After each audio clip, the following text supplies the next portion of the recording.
Hey, so I just had a few minutes to record something. So I thought I'd talk a little bit about something I would usually talk about with students when they come by to my office hours. But, since we have a pandemic, we don't really have office hours anymore, not like really official ones where you can have nice personal conversations. Most of my students are sort of like on the cusp of being upper division mathematics or engineering majors. Usually because I teach, say, differential equations and higher. That means that they're all sort of STEM students, science, technology, engineering, mathematics, and a lot of them are considering careers in STEM. There's a bunch of stuff that they don't know about as far as educational opportunities. So the general assumption is that if somebody has a PhD, then they went to graduate school and they paid for it themselves because they're independently wealthy, or they took out a whole ton of student loans and they're now buried under like $500,000 of loans. And I can reassure you that that's not the case. For one, if every PhD student took out loans, it'd be probably much worse than medical school, because graduate school can last anywhere from like 5 to 8 years. I even know some people who took 12 years to graduate, and that's really, really on the far end. So before I scare everybody, the average is about 5 years. 6 is still within sort of a standard deviation, and so is 4. I've seen a lot of people graduate in 4 years. But that's definitely not the case. It's basically, people who go to graduate school are paid to go to graduate school, at least for a PhD. For master's degrees, it's you're usually footing your own bill unless there happens to be like an extra funding spot available. So what generally happens is when you apply for a PhD program, and you can apply for a PhD program straight out of a bachelor's degree, you don't have to get a master's degree. But when you apply for a PhD program, you basically, in mathematics in particular, in other fields it works similarly, but in mathematics there's so much teaching available that you can almost always get a TA spot as a PhD student. And so that basically means that you're going to work as a TA, you're going to grade some papers, maybe hold office hours or a discussion section or something like that, and in return all your tuition is paid for, and on top of that, you get a stipend. So it's not terribly high. It's usually like 20,000 or something like that. But at the same time, 20,000 plus, maybe the plus insurance, which usually comes with PhD programs, at least at R1 universities, and then you also can get, if you just look at all the benefits and everything put together, you're making roughly about like $40,000 or $50,000. At least that's how much it would cost me to fund a student for a year. But what you see coming in as your net pay after subtraction of tuition and things like that is about $20K. And if you room with somebody, it's certainly livable. I had 2 or 3 roommates. A lot of the time I was in graduate school. But I was able to pay the bills. It was a little crowded, but it was fine. And the benefit to just explore a subject that I really, really enjoyed to a higher level than what I could do in undergrad, and not rack up a whole ton of student loans, was an amazing opportunity. Now, what does it take to get into graduate school? Well, it's you don't have to have perfect grades. I did not. I failed an English class while I was at community college, and I also did really terrible in physics. What graduate school is really looking for is my performance in my last couple of years of school. So once I transferred from community college into university, I got really serious, and I performed well in my upper division courses. So abstract algebra, real analysis, or advanced calculus is what it's called. Combinatorics, things like that. I just pushed really hard in order to do well there. And so my overall GPA ended up being somewhere between a 3 and 3.5. And it was and so then I got into a graduate school. A lot of what matters in your graduate school is your upper division courses, your GPA, to an extent. The GRE score matters in that you have to get past the graduate school admissions people, but most people in the mathematics department really don't care. What you're going to be, and then the final weight, and maybe even in some cases the biggest, strongest one, is your letters of recommendation. So these are going to be like colleagues that these people have who are telling them about, like, you know, this particular student, or you in particular if you're considering graduate school. And you know, they'll say, like, you know, they're a good person to work with. We did a research project here. They were an excellent student. They performed well in exams. They always came to office hours, things like that. Those personal statements really make a huge difference, more than you think. So it's important to sort of cultivate some sort of relationships with your professors so that they can write you a letter like that in the future. But yeah, and as for other fields, you know, so mathematics almost always gets TAs. I try to fund my students. I can't always do it, but when I can, I write a lot of grants, and I try to bring in money so I can fund students in particular. That's actually the primary purpose of me writing my grants, is to fund my students. It brings in a little bit of money for me, like 1 month's salary per grant for like 3 years.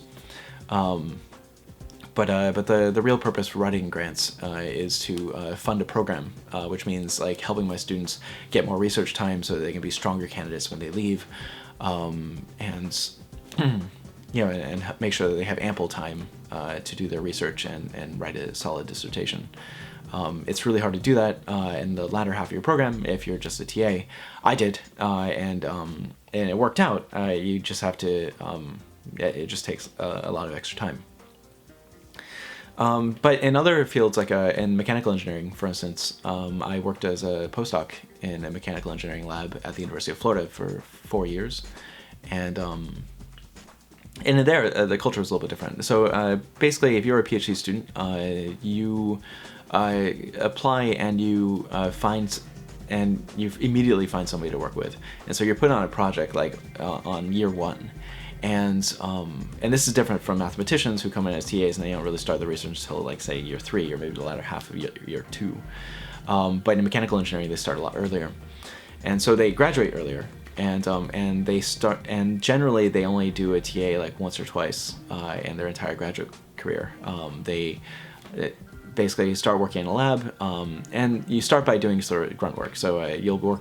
So usually if you're working in a big lab, you'll have some sort of senior mentors who are about to get their PhD, and they'll be working with you to help you, and you'll help them, like, you know, do some monkey work, like help them weld or like put together a contraption to help them with the research. At the same time, you're learning what their research is about, so that when they leave, they don't just take the expertise with them. They have now gifted it to you, and then you come up and you try to. And I'm trying to do that sort of thing with my students, but I just started, so it's going to take a bit of time before I can build that sort of culture.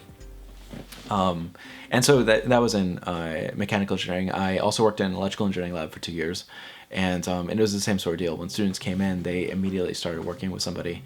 Engineering, of course, gets a little bit more of a stipend than mathematics students.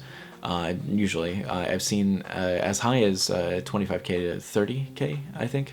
And then there's also a lot of opportunities like for funding, like NSF funds graduate students, but you have to apply like right in the first year of getting into graduate school. You age out after your second year of grad school, so that means that by the time I get most of my students, they're well past the time where they can actually apply for it. So unless I get a student that starts with me, then it's going to be difficult to do that. But yeah, and so then on top of that, we